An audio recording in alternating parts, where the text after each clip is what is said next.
Hey everyone, so today's video we're going to be doing another sketch using the 6x6 paper collection from our October kit. Let me see if I can find the name of it again. Okay, yep, it's the Fall Breeze from Photoplay. And then right here, this is the sketch, so make sure you pause. You can get all the measurements. I got this from Kristie Marcotte from her latest videos, and I'll have a link to her down below. So I've already pre-cut mine.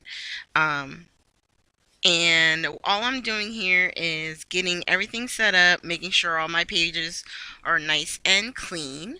And we're going to go ahead and start building. I decided for the matte paper, we're going to use some craft and instead of the black. And what we're going to do is actually use a black card for the card base itself.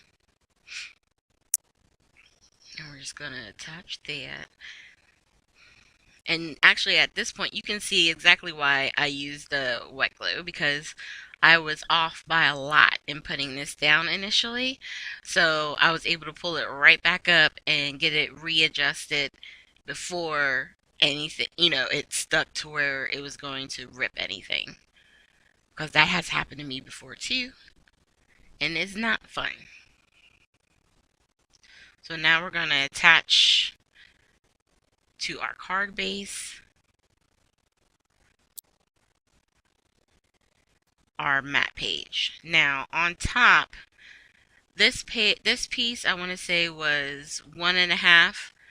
I made it 1.5 by 5.5, and the brown strip I made 5.5 by 1 5/8. So it would have 1/8 of an inch on each side on the top and bottom, but it would be the same length.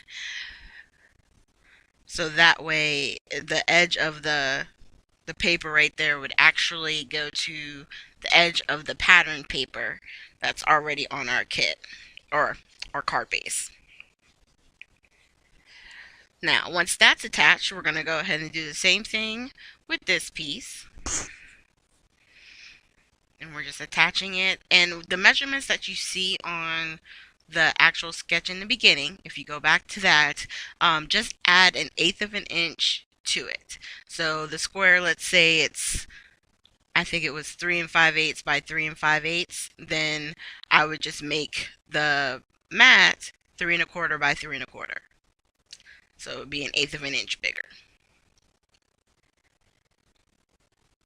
And then we're going to lay this down. I think this is so cute with the trees and the foxes.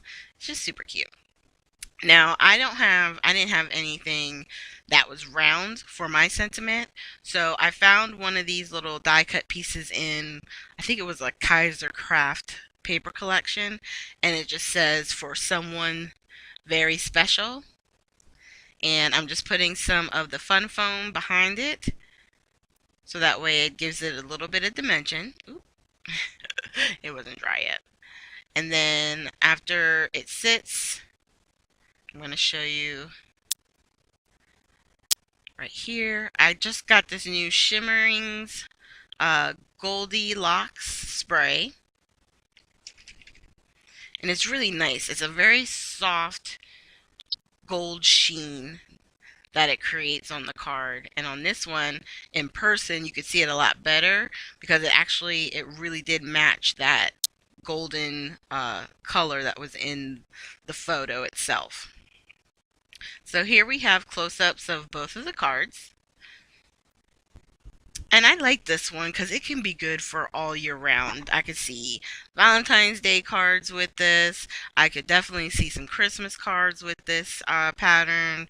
It could be really pretty. Make sure, or I should say, thank you for joining me. Make sure you hit the like, subscribe, and share button. I will have links down below, like I said, to Kristie Marcotte, so that way she's the one who's inspired me with the sketches. I happen to get or see some of her videos on YouTube, and she does like the entire 6x6 pad in one video. I'm not quite there yet, but I'm definitely like using sketches more and more. I will also have links to scrapbookingwithme.com, and I will see you guys with our next video, which should be this Sunday. So make sure you check it out, and I hope you have a great weekend.